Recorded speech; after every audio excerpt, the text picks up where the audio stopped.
If you could tell me a little bit about the 197-mile walk to Springfield. Oh my God. Woo! So look, I gotta put this down. Tiffany had to set everything down just to tell that lie. It's heavy, too heavy to carry along with everything else. She said, look, if 197 people walk 1 mile, that's 197 miles. And you know what? That's just how math works, okay? Hey, y'all, it's your boy with the celeb news. Don't forget to like, subscribe, share the video, and drop your thoughts in the comments. So, this is Tiffany on her press tour. Look what they did to your super mayor. But she said, I'm a winner. I'm a prevail. That's her message. Now, here's the twist. Tiffany is the ex-super mayor, so technically, she didn't prevail, at least not then. But she's telling us she will prevail. She's going to tell us how, why, when, and through what. And yeah, she's going to cry about it. That's coming. It's emotional, it's raw, and she wants you to know she's been through it. The moral of the story? Tiffany Hen, once your super mayor, believes she's still got a comeback in her. Stay tuned. Can you tell us a little bit about, of course, winning in the courts, right? What are some of the new challenges that you're facing? Well, the sad part about it is when my board of trustees actually fought against me to remove me from office, Yes. I was really hurt by it Oh. because I ran with these individuals and I brought these individuals to your homes. So I apologize, residents, for that. Yeah. But I didn't know that being in office literally 2 weeks, that my board would flip on me the way they did. So it just showed me that they had their own hidden agenda. It showed me that trust no one in politics because you never know. But it also showed me strength and growth as related to you guys for sticking with me. Because with you, I was able to prevail, even though some people got tricked with the recall question because they didn't understand it. Yeah. Tiffany was convinced the whole thing was a trick. She said people were confused. Like, there was this box on the ballot, and it said something like, if you'd like to get this here out of here, check this box. And folks thought checking that box meant she would stay seriously. That's what she's saying. That's what she's selling. Look, I'm not even joking. That's her story, and she's standing by it. They was telling people that if you vote yes, that means you're going to keep Tiffany, and it was really the opposite. So a lot of people did apologize to me for making that mistake, but then I did take my fight to the courts, and the courts prevailed, and it told them, no, I would not be recalled or removed, that I will continue to be your mayor. Oh, So the thank courts you. threw it out for the 3rd time. I've been in court 3 times fighting this recall with the trustees. Each time they're spending your taxpaying dollars for their attorney. So I just want people to understand what's going on. Of course, I have to defend myself because I want to keep my seat that I truly earned. So you guys came out in drones and Yeah, y'all came out in drones, and I still don't know how y'all fit in them things, 'cause drones be small, real small. So how you got an M? Beyond me. But let me point something out real quick, before I get back to it. Y'all see that poster behind her? Yeah, that one. That's the Tiffany Cares Cancer Society promo. But here's the thing. It ain't even hers.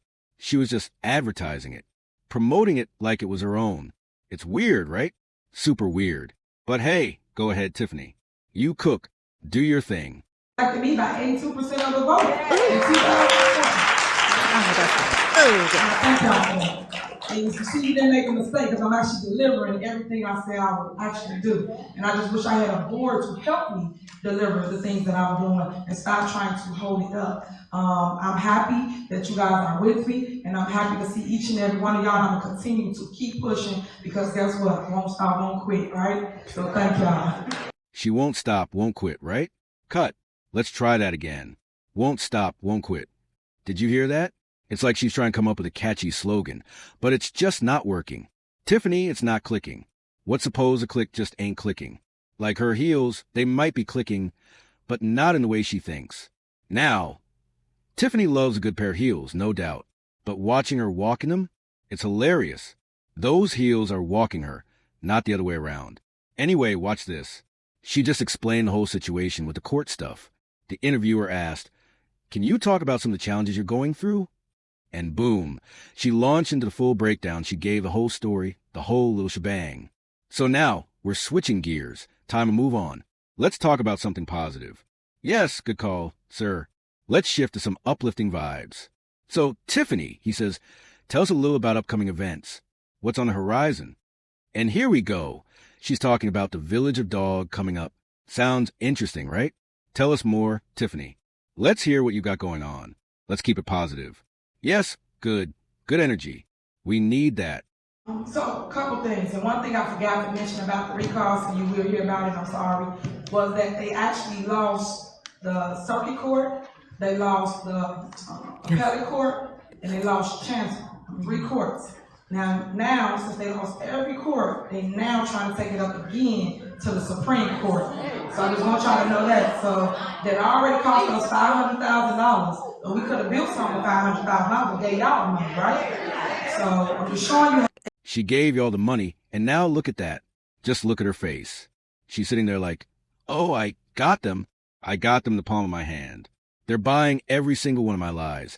They're purchasing them like hotcakes. Tiffany, come on now. Meanwhile, the man interviewing her, he's done.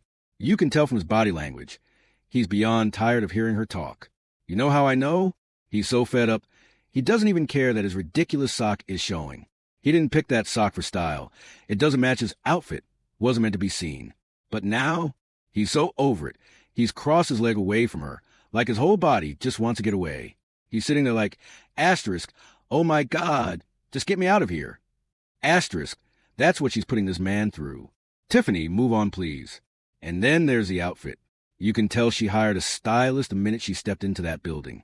The old Tiffany could have never pulled that look together. Now she's thinking, if I look cute, I'll sound smart. Everything I say will land if I just serve a look. But that's not how it works. That's not how any of this works. And now, we're talking about wasteful spending. This whole thing is going to cost another $$100,000 just to go to the Supreme Court. Why? Why keep dragging this out? She's like, if I win, it'll be worth it. But at what cost? Let it go, Tiffany. If he doesn't get somewhere soon, this is about to get even more expensive, more ridiculous, and way more embarrassing for everyone involved. How they're wasteful spending. So now it's gonna cost another $100,000 just for the Supreme Court. And it's like, let things be. If I won in 4 years, then you run for my seat.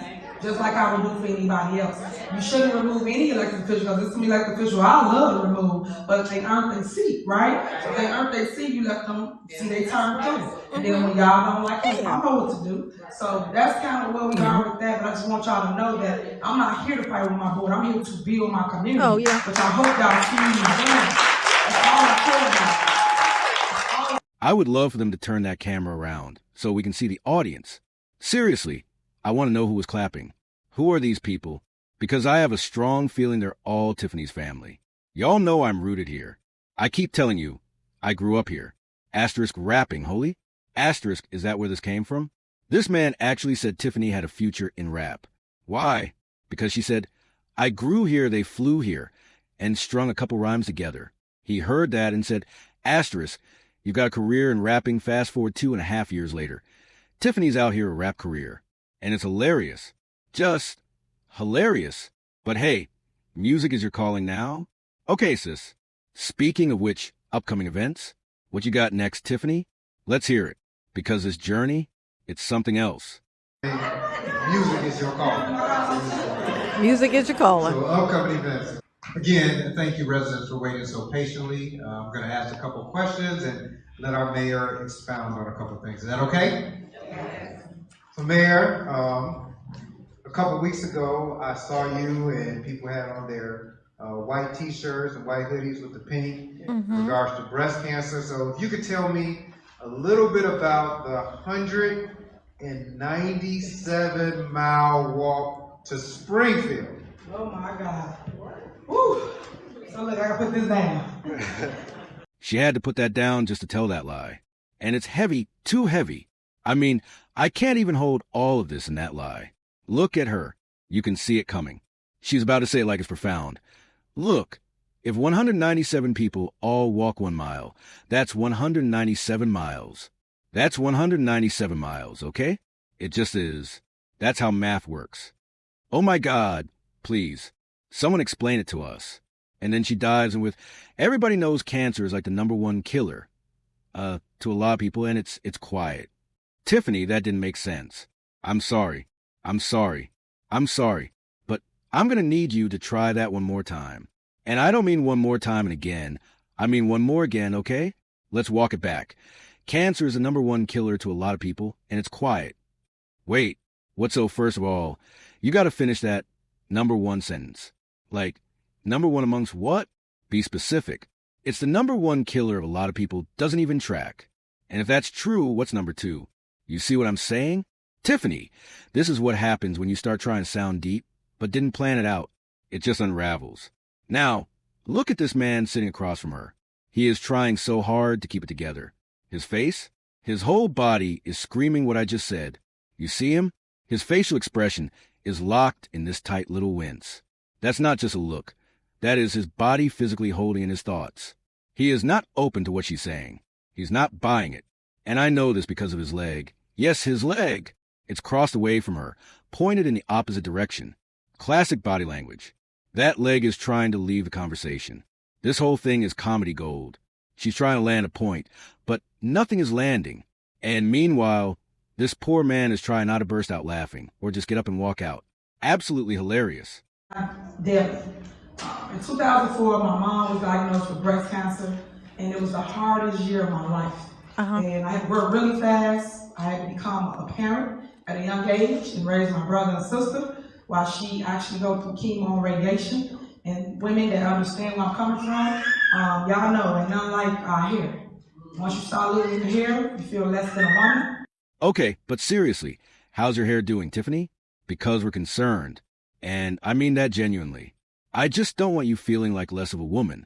I don't know what's going on under there, but it seems like maybe you're not feeling like yourself lately, especially since you're wearing someone else's hair now. And you know who might actually be feeling like less of a woman? The person whose hair that was. Like, how do you take another woman's hair and then turn around and say that not having hair makes you feel like less of a woman? Listen, cutting your hair off can be liberating. I cut mine down to like 3 inches all over my head. I looked like Thurgood Marshall out here, but it was freeing. My head literally felt lighter. I was doing my natural hair journey, had my coils and curls popping, just for my lazy behind to start flat ironing that little bit of hair. But it's grown back, immensely actually. Still, even when it was short, I never felt like less of a woman, not even for a second. I felt strong. Lighter, yes, like I was walking around missing 3 pounds of hair, but definitely still me. And right after that, she lost her breast. So once they removed her breast, it was like downhill from there. And I said, Mom, it's gonna be okay. Okay. Because we about to go get some implants. She said, no, Tiffany, I don't do implants. I want implants so bad. She really said, we about to go get implants. And I had to pause like, asterisk, wait. What? Asterisk, Tiffany. Were you planning to get them too? Did Tiffany get implants? Oh my God. Hold up. Take it back. Just a little bit. So let me get this straight. Your mother lost her breast to cancer. And your response is, asterisk, come on, Mom. Let's both go get some titties? Asterisk, that's what you came up with? Really? She literally said, you feel less than a woman, and then went straight into, so once they remove her breast, it was like downhill from there. And instead of sitting with your mother in her grief, in her trauma, your response is, it's going to be okay, because we about to go get, and her mom was like, asterisk, no, Tiffany. Asterisk like, asterisk, no, ma'am. Not the time. Asterisk, but Tiffany? She's still thinking about herself. She's out here like, asterisk, maybe we could do a 2-for-1 special. I get a discount. You pay full price. Or maybe I BOGO this. Buy one, get 1/2 off. You take one, I take one. How about that? Flatten them, pull them sideways, make one long one. Asterisk girl. How do you make something like that about yourself? Your mother is going through cancer and a double mastectomy, and your mind is on matching implants and cosmetic deals? That's not just self-centered. Tiffany, that's diabolical. You hear me? Diabolical. Now look, I'm not even against implants. I wanted them, too. I told my mom that once. But she's old school, like a lot of y'all out there, and she wasn't having it. She wasn't going to get implants. So we found her a prosthetic breast. We did that. And thankfully, my mom is still here with us today. And that's part why I fight so hard. That's why I walked to Springfield. I didn't want anyone else to go through what I went through, especially not at such a young age, with no resources, no direction. I had to dig and research everything myself just to support my mom. I had nowhere to turn. And now I want to build a resource center in Thorne Township, somewhere people can come and get help. Whether you need a wig, a prosthetic breast, or financial support, you'll have access. Because a lot of folks don't realize that when cancer hits, the bills don't stop. You still have to pay your mortgage, your lights, your gas. And through it all, everybody else checked out. It was just me holding the bag. I had to take the baton and run to keep my mom strong and get us through it. That's what led us to that 11-day walk. But now I have a question. And I don't mean to stir things up, but are your parents not still together? Because last I checked, they were both in that house when Jita passed away. So where was your father during all of this? You were out here saying, I had to do everything, like your dad didn't even exist. But he lived in that same house, didn't he? So what's going on? Because calling your dad a deadbeat when he lives in the same home, that's something else. That's worse than the kind of deadbeat that ain't even around. I'm just asking, where was he? Why wasn't he helping? Why is this man silent? No one's questioning it, and someone needs to. Now back to Springfield. We went to every small town, every rural community. And let me tell you, when I say the council had no face, no race, no party, it was real. We visited towns that leaned heavily Republican, and they were still fully on board with the movement. Nobody told us no. In fact, people went and gathered support in 22 more cities. That kind of unity, that's what stood out to me. Then yesterday we had great news. I went downtown and testified before the Revenue Committee. I wanted folks to understand what it means to create a bill. So I wrote one. The bill states that anyone in the state of Illinois suffering from cancer would receive \$10,000 in assistance. That's real practical help. When I testified, I got emotional. Talking about my mom, about our struggle, it broke me down. Everyone in the room was emotional, too. There were 18 members on that committee. Only about 7 were present, but all of them supported the movement.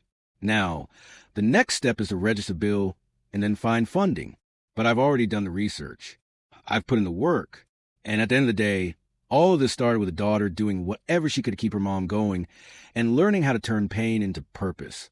So Tiffany says, asterisk, I'm going to tell them where they can pull the money from so we can get the money so anybody suffering from cancer can get help. Asterisk, oh my God. So basically what you did was walk in and say, you know what? I think everybody should get a spaceship. If you're wearing a blue hat, you qualify. I'm signing a bill. Every blue hat gets a spaceship. Now the bill is signed, and we just need to find the money. But don't worry, you're going to suggest a few places they could maybe pull from. So it should work out, right? Y'all just hold tight. Spaceship incoming. Just wear your blue hat and believe. Tiffany, baby, you love selling people dreams, knowing full well nobody's getting anything out of it but you. Nobody's getting a dime. But you always walk away with something. You always do. You said, asterisk, I sign a bill so everyone with cancer gets \$10,000, including your mama. Asterisk, but somehow, some way, it always circles right back to you. It's like every story, every cause, every platform leads back to the Tiffany show. And here's the part that's wild. Tiffany took \$10,000 from Thornton Township. Then she did the same with Dalton, \$10,000 from there too. And where did it go? To her own cancer foundation. Except, surprise, it's not even her foundation. And if you really look at it, it's all tied together. That Cancer Society page on Facebook, it was the exact same page as her Good Burger business. She just changed the name and swapped out the photos. Same page ID, same followers, same everything. You can check a Facebook page's history. That Cancer Society didn't come out of nowhere. It came from Good Burger. So what is it, Tiffany? You own the Cancer Society now, but not the Good Burger? Or the other way around? Whoever created that cancer page also created the burger one. Either way, it's shady and it's stupid. Your lies are stupid. They're not even clever. Diabolical, yes, but smart? No. Tiffany, do better, but we know you won't. And I only say this because at some point, maybe you were trying. Maybe you meant well. Maybe all of this was meant to help someone. Maybe. But now, it's just you cashing in on struggle and pain. Your mama's, your town's, and even your own. You said asterisk. I didn't want people to worry about paying their bills while fighting for their life. I want them to focus on living, on paying for their meds. Asterisk, then you said, asterisk. If there's anyone in my township Remember, I'm also the supervisor of Thorn Township. If you need a ride to chemo, radiation, or the doctor, I'll give you a ride. Save your Uber money, because we're the Uber. Asterisk Tiffany. Come on now. You don't even drive. You've said it yourself. You're riding around in a Tahoe driven by the local police department, one you claim you don't even have access to, but you're offering people rides? Really? Just call me, you said. I'll take you anywhere. Girl, please. But you're good at one thing. You talk. You know what to say, especially when the month of October comes around, and we're all honoring breast cancer survivors. Suddenly, it's back to asterisk. I fight because of my mama. I care so deeply about this. Asterisk, and maybe you do care. But I still want to know, asterisk, when asterisk did you learn how to lie like this? Who taught you that you don't need to make sense? You just need to say something. Say it with confidence. Throw in some emotion. And if people are gullible enough, they'll believe you. And Tiffany, you started believing that everyone was the maximum level of stupid. That's why you lie so effortlessly. Constantly. About everything. I want to know when that shift happened. What triggered it? Was it power? Was it money? Was it insecurity? Maybe all three? You dropped the bag, Tiffany. And I don't even know how. Maybe you flew too close to the sun. Maybe this just wasn't your lane. Or maybe, real talk, you just suck. Maybe you were destined to fumble it. Maybe it was never yours to carry. But what's sad is, you didn't even need to change who you were to keep your position. You didn't have to become reasonable. You just needed to pretend to be reasonable. You didn't need to compromise. Just act like you might one day be willing to. You could have sat in a meeting with the trustees, nodded your head, and said something simple like, asterisk, I can see that. Asterisk or asterisk. Oh, that's what you meant. I thought you meant something else, so I got defensive. Asterisk something. Anything to make people believe you were at least trying to listen. Give them hope. That's all you had to do. But no, you refused. You doubled down. You made it easy for them to toss you out. Like, nope. Flush the whole Tiffany. Throw her out. We need new everything. This ain't it. Your stubbornness cost you everything. You dropped the bag. Then you tried to save face for your man. But guess what? He's gone too, or he will be. He was only there for the money. He didn't love you. He loved the lifestyle. You were a resource, not a soulmate. And now that the money's drying up, he'll dry up too. Because you're not special to him. You're not different. You're not the exception. Give any man $$100, 000 a year, and he'll say, I love you, too. You want proof? Get another good paying job and try it again. He'll love you all over again. That's how it goes. And now here we are, watching you look down at your shoes like, asterisk. Oh my God, do they know I'm lying? Asterisk, yes, Tiffany. We know. But hey, your mama still loves you. Yes, she does. And maybe, deep down, we all wanted to. This ain't coming from hate. It's coming from disappointment. Real disappointment. You didn't have to crash out like this. You could have made a real difference. Instead, you used every platform for personal gain. You never once paused to reflect. Never gave people hope. Never offered grace. Never pretended to compromise. Not once. So now, you're out. And not because someone stole your seat. Not because they couldn't handle your greatness. You're out because you lied too much, too often, and too stupidly. And you did it while looking right in our faces. You dropped the bag, sis, and you dropped it hard.